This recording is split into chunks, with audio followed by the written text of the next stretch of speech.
ऋषि अगस्त्य के विवाह से जुड़ी कथा। एक दिन ऋषि अगस्त्य जंगल में यात्रा कर रहे थे और उनके पितर देवता जंगल के पेड़ों पर उल्टे लटके हुए थे।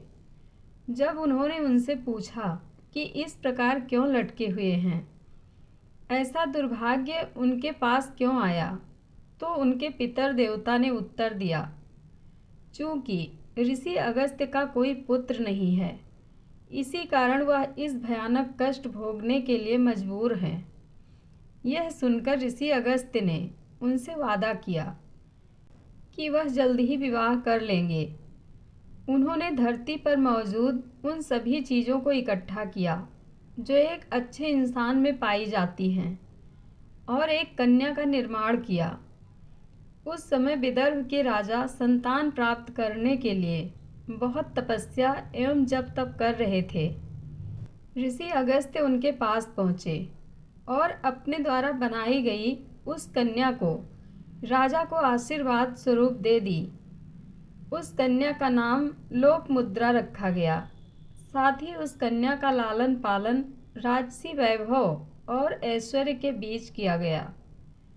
जब कन्या विवाह योग्य आयु की हुई तो ऋषि अगस्त्य वहां पहुंचे और उन्होंने राजा विदर्भ से उस कन्या से विवाह करने की इच्छा जताई।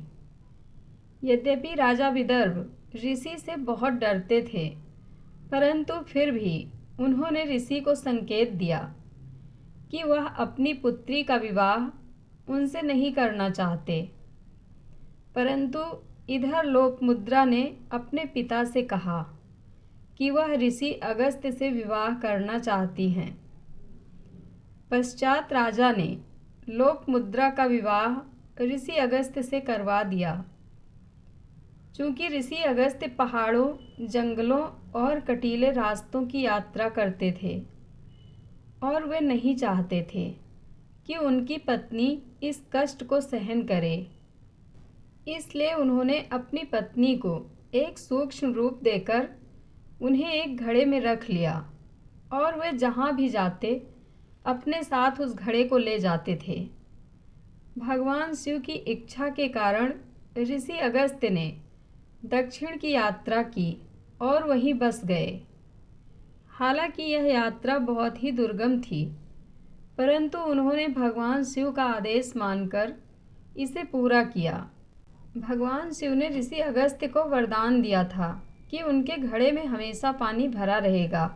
उस समय दक्षिण भारत का वह क्षेत्र बेहद शुष्क था, जहाँ कभी कभी पानी बरसता था। एक बार जब ऋषि अगस्त्य स्नान करने गए तो भगवान गणेश ने एक कौवे का रूप लेकर ऋषि अगस्त्य के घड़े को पलट दिया। घड़े के अंदर ऋषि की पत्नी लोकमुद्रा थी, जो घड़े के पलटने के कारण 12 मासी पानी के साथ शक्तिशाली कावेरी नदी में बदल गई। यह नदी 12 मासी है तथा इस नदी का पानी भगवान शिव के आशीर्वाद के कारण कभी नहीं सूख सकता। इनकी पत्नी लोकमुद्रा का नाम कावेरी इसलिए पड़ा क्योंकि वह घड़े का जल एक कौवे द्वारा फैलाया गया। यहाँ कावेरी का शाब्दिक अर्थ क अर्थात कौवा और विरी अर्थात फैलाना। दक्षिण भारत में ऋषि अगस्त्य के विवाह से जुड़ी एक अन्य कहानी भी प्रचलित है। ऐसा कहा जाता है कि कूर्ग की ब्रह्मगिरी पर्वत श्रृंखला के पास कावेरा नामक एक शिकारी राजा निवास करता था। जीवन में उसका एकमात्र उद्देश्य अपने देश का भला करना था। उसने भगवान शिव को प्रसन्न करने के लिए बहुत तपस्या की। अंत में भगवान शिव उससे प्रसन्न हुए और उसे एक पुत्री का वरदान दिया, जिसका नाम कावेरी रखा गया। इसके साथ ही उन्होंने उससे यह भी कहा कि इस पुत्री के माध्यम से उसकी हर इच्छा पूरी होगी। कुछ समय पश्चात ऋषि अगस्त्य का ब्रह्मगिरी पर्वतों पर भ्रमण का संयोग बना। कावेरा ने अपनी पुत्री का विवाह ऋषि अगस्त्य से करने की इच्छा जताई। ऋषि अगस्त्य और कावेरी ने एक सुखी दाम्पत्य जीवन का सुख भोगा, लेकिन उस समय सुरपद्य नामक असुर के अत्याचारी शासन के कारण संपूर्ण दक्षिण भारत एक भयानक अकाल की चपेट में था। एक दिन जब ऋषि अगस्त्य स्नान करने जा रहे थे, उस समय कावेरी की देखभाल करने वाला कोई नहीं था, इसलिए उन्होंने कावेरी को पानी में बदल दिया और उनको अपने पवित्र घड़े में रख दिया। यह समय की बात थी कि भगवान गणेश ने एक कौवे का रूप धारण किया और घड़े को उलट दिया।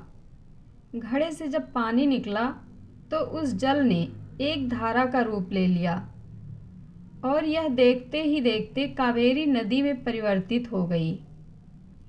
यह एक बहुत ही विशाल 12मासी नदी बन गई। जय श्री गणेश। कथा अच्छी लगे तो कमेंट बॉक्स में अपनी राय ज़रूर दें। धन्यवाद।